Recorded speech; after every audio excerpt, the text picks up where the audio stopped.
Hello children. English grammar complete करने के बाद अब मैं हिंदी ग्रामर पर आ रही हूँ। ठीक है, इसमें मैंने सबसे पहला ये जो कोर्स है मैं 9th से शुरू कर रही हूँ। ठीक है, इसमें सबसे पहला है उपसर्ग। उपसर्ग देखिए वो शब्द होते हैं जिनके आगे हम कोई भी शब्द है उसमें अगर हम कुछ जोड़ दें अलग से तो वो उनके पूर्व लग करके क्या करते हैं, उसकी मीनिंग बदल देते हैं या उसको इतना विशेष बता देते हैं कि वो किसी विशेषता में हो जाता है। जैसे देखिए मैंने यहाँ पे देखिए अपवाद लिया है, अधिनायक लिया है और अत्याचार लिया है। अब इन तीनों में अगर आप देखेंगे तो यहाँ पे उपसर्ग क्या है, देखिए वाद। वाद शब्द है और इसमें अप जो है क्या लगा है, उपसर्ग लगा है। ठीक है, इसका मतलब होता है, अप का मतलब ही होता है निगेटिव थॉट जाएगा। ये जो है ऐसा वाद जो है क्या है, अपवाद हो। ठीक है, जो उसका उल्टा हो। दूसरा देखिए अधिनायक, कैसा नायक, जो अधि हो यानी सबसे ऊपर हो।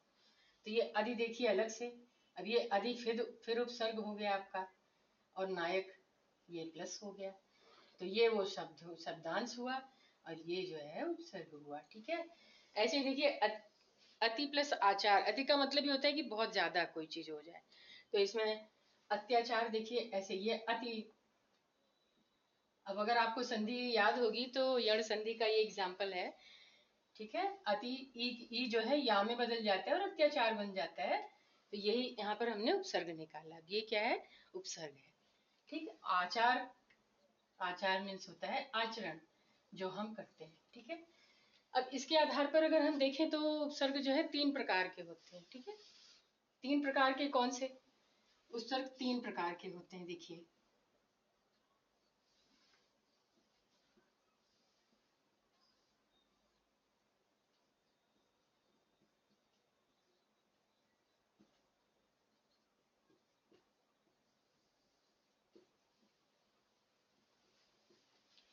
पहला आता है, आपको पता है संस्कृत जो है देववाणी कही जाती है और जितनी भी लैंग्वेज है भारतीय सारी उसी से निकली हुई हैं।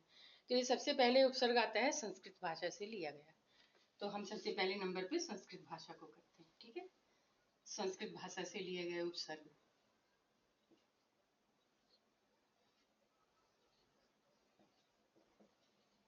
संस्कृत भाषा के, और दूसरा जो है, दूसरा उपसर्ग है आपका जो हिंदी भाषा के खुद के, जो हिंदी में जो शब्द यूज होते हैं ये हिंदी भाषा के उपसर्ग होते हैं।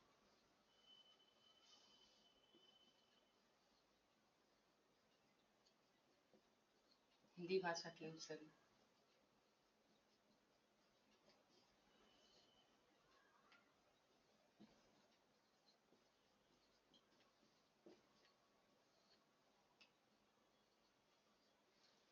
और तीसरा जो है आगत उपसर्ग। आगत मीन्स कि जितनी भी भाषाएं हैं, यूरोपीय भाषाएं, अरबी, उर्दू, फारसी, जो इन सब से लिए गए हैं वो आपके आगत उपसर्ग हो गए।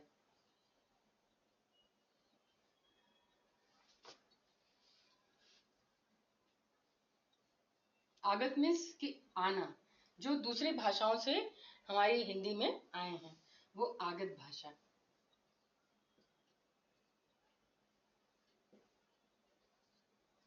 अब 3 प्रकार के हो गए। अब इनको हमें पहचानने के लिए आपको अलग अलग उदाहरण लेते हैं। अब सबसे पहले हम संस्कृत भाषा का लेंगे क्योंकि सबसे ज्यादा शब्द संस्कृत भाषा से हिंदी में आए हुए हैं। ठीक है, तो हम, हाँ देखिए संस्कृत उपसर्गों में सबसे पहले आता है आ। आ का मतलब होता है, अगर आ किसी शब्द के आगे आपने लगाकर बनाया यानी से या तक। अब इसमें देखिए आपात भी हो सकता है, आगत भी हो सकता है, आचरण भी हो सकता है। ठीक है, ऐसे और भी उपसर्ग लगा करके आप आयोग भी बना सकते। योग में आ लगा दिया तो आयोग बन गया। ठीक है, ऐसे ही दूसरा देखिए सु। सु का तो समझते हैं, जहां भी लगा दीजिए तो इसका मतलब होता है सुगम, सरल है।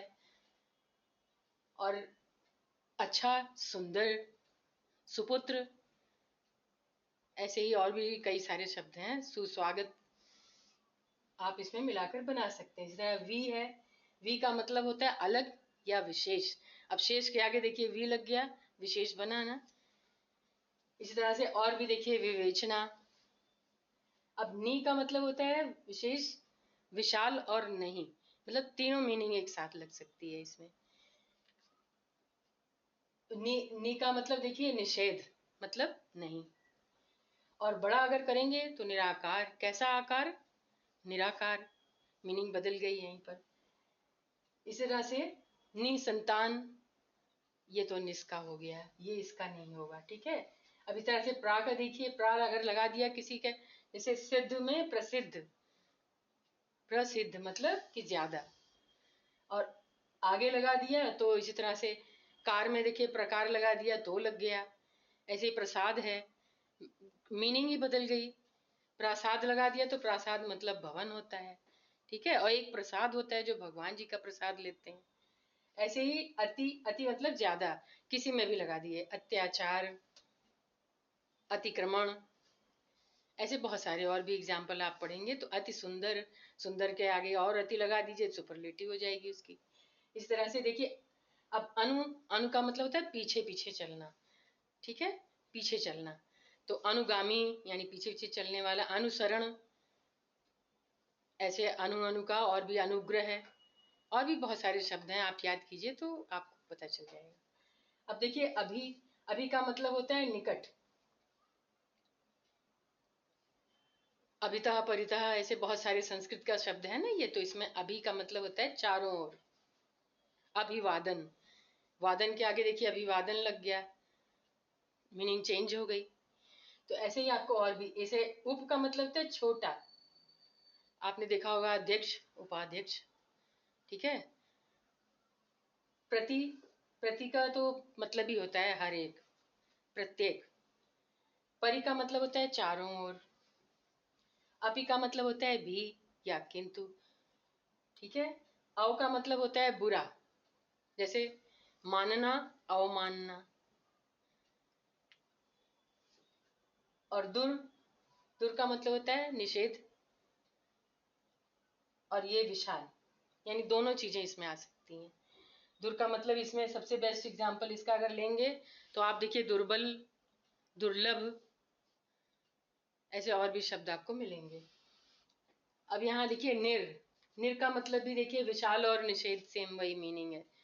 इसमें भी देखिए बहुत सारे शब्द मिलेंगे आपको। निर के लिए देखिए निर्बल, निर्गुण, ऐसे मिलेंगे।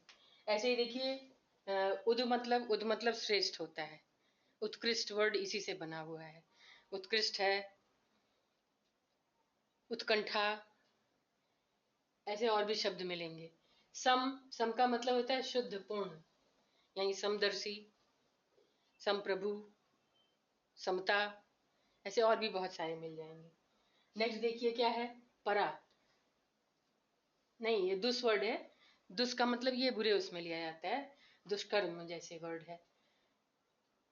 दुष्प्रचार भी है, तो ये बुरे में आता है, बुरा हो या मुश्किल कोई काम हो तो। और परा का मतलब होता है बाद में, जैसे परावैज्ञानिक, परालंपिक, ये सब वर्ड्स आपने सुने होंगे। तो ये भी। निस देखिए ये विशेष है। नि का मतलब विशेष बनाता है किसी भी चीज को।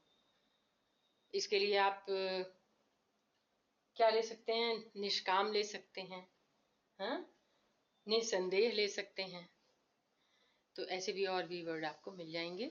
आज के लिए मैंने संस्कृत उपसर्ग लिए हैं। इसके आगे के जो 2 उपसर्ग हैं मैं ये नेक्स्ट वीडियो में आपको बताऊंगी। तब तक के लिए आप हमारे इस चैनल को सब्सक्राइब करिए। इसका नाम है अल्फा ट्यूटोरियल्स ऑफिशियल।